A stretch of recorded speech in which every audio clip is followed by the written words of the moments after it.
आपला सगळ्यांचा परिसर बदलतोय, ट्रॅफिक आहे, अडचणी आहे, सगळे प्रश्न आहेत। आज जाऊन 5:30 वाजता इकडची सगळी पाहणी करण्याच्या सगळे अधिकारी घेऊन आलेलो होतो आणि आज बरेच गोष्टीच्या बद्दलचे निर्णय घेतले। आता अनेक अधिकाऱ्यांशी पण बोललेलो आहे आणि तुम्हाला नजीकच्या काळामध्ये तुमचा सहकारी, तुमच्या जिल्ह्याचा पालकमंत्री, राज्याचा अर्थमंत्री या नात्याने ह्याच्यातले प्रश्नांच्या करता मी आज Shekhar Singh, PCMC commissioner, PMRD commissioner Yogesh Base, विभागीय आयुक्त कुरकुंडवार, कलेक्टर, मुख्य कार्यकारी अधिकारी, MIDCचे राठोड, दुसरे वानखेडे, PWDचे अतुल चव्हाण, महावितरणचे काकडे, कदम, नॅशनल हायवेचे, असं मित्रांनो अनेक अधिकाऱ्यांना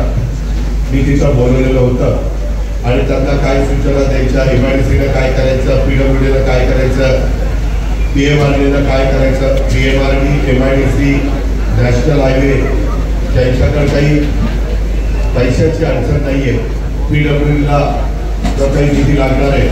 मला आता तळेगाव ते चाकण पुढे शिक्रापूर, तर पहिल्या टप्प्यामध्ये मी तळेगाव ते चाकण हा रस्ता हा साधारण 6 लेन करण्याचं ठरवलेलं आहे आणि त्या प्रकारे ते टेंडर काढून त्यामध्ये काय होणार आहे, पुढं तो 6 लेन आता नाही केला तर त्याच्यावर किलोमीटर रोड केला जाणार आहे आणि ते काम सुरू झाल्यानंतर पुन्हा ट्रॅफिकचा प्रश्न होईल। परंतु राजकीय खेळकरांनो मला तुम्हाला सगळ्यांना सांगायचं आहे की एवढं करून चालणार नाही। त्याच्यामध्ये अनेक आपल्या पिंपरी चिंचवडवरून आपल्या MIDC मध्ये येताना 2-3 फ्लायओव्हर करायच्या बद्दलच्या सूचना आणि या रोडला पर्यायी काही रस्ते मला काही माझ्या सहकारी मित्रांनी सुचवलेले आहेत, त्याबद्दल देखील मी त्याला मान्यता देण्याचं ठरवलेलं आहे आणि तशा पद्धतीनं वरिष्ठ अधिकाऱ्यांशी पण मी सकाळी बोलून त्याच्याबद्दलचा निर्णय घेतलेला आहे आणि त्याच्यामुळं बरेच दिवसाचं लगेच काही ते होणार नाही, पण काही दिवसात तुम्हाला ह्याच्यात मार्ग निघालेला दिसेल।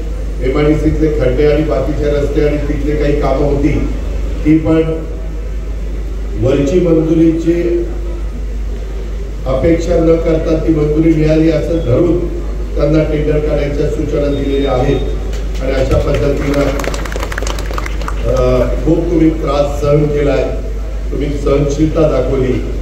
पूर्वीचा आपला खेडचा परिसर, राजगुरुनगरचा परिसर आणि त्याच्यानंतर झालेली आपली इंडस्ट्री, मी आपल्याला सांगतो तुम्हाला आवडो किंवा न आवडो, पण कदाचित आपल्याला नजीकच्या काळामध्ये चाकण आणि या सगळ्या परिसरामध्ये महानगरपालिका करावी लागणार आहे आणि महानगरपालिका केल्याशिवाय आपल्याला अधिकचा निधी आणि बाकीच्या ज्या काही रुंद रस्ते, अंडरग्राउंड ड्रेनेज, स्ट्रॉंग वॉटर जाण्याच्या करताची व्यवस्था, अशा अनेक बाबी असतात।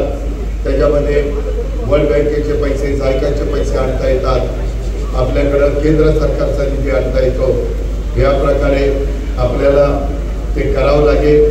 कदाचित काहींना ते आवडेल, काहींना आवडणार नाही, परंतु मित्रांनो काळानुरूप निर्णय घ्यावे लागतात।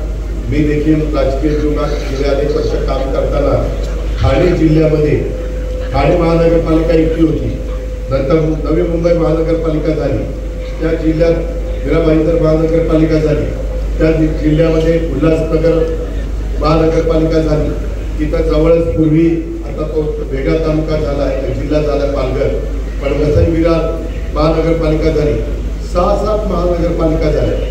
तसं आपल्या जिल्ह्यात पुढे पिंपरी चिंचवड, त्याच्यानंतर वाघवस्ती, लोणी काळभोर, वाघोली, मांजरी, दोन्ही मांजरी, या सगळ्या भागामध्ये तिथं एक महानगरपालिका करावं लागेल। फुलसुंगी, उरळी देवाची, तो सगळा परिसर एक महानगरपालिका। आपण नदी ओलांडून इकडं आलो म्हणजे पिंपरी चिंचवडमधनं की बाकीच्या भागामध्ये एक आपल्याला महानगरपालिका करावी लागेल आणि एक महानगरपालिका आपल्याला हिंजवडी आणि तो सगळा वरचा परिसर आहे त्या भागामध्ये करावे लागेल. साधारण महानगरपालिका करण्याच्या करता 5 लाख लोकसंख्या असली की महानगरपालिका करता येते. तुम्हालाही सगळ्यांना माहिती आहे या सगळ्या भागातली लोकसंख्या किती झाली. मी आता इथला चाकणचा डिप्टी प्लॅन पण असीम कुमार गुप्ताकडे आलेला आहे. त्याला म्हटलं की तुम्ही मंजुरी द्या, मी एकनाथराव शिंदे साहेबांची मदत घेतो.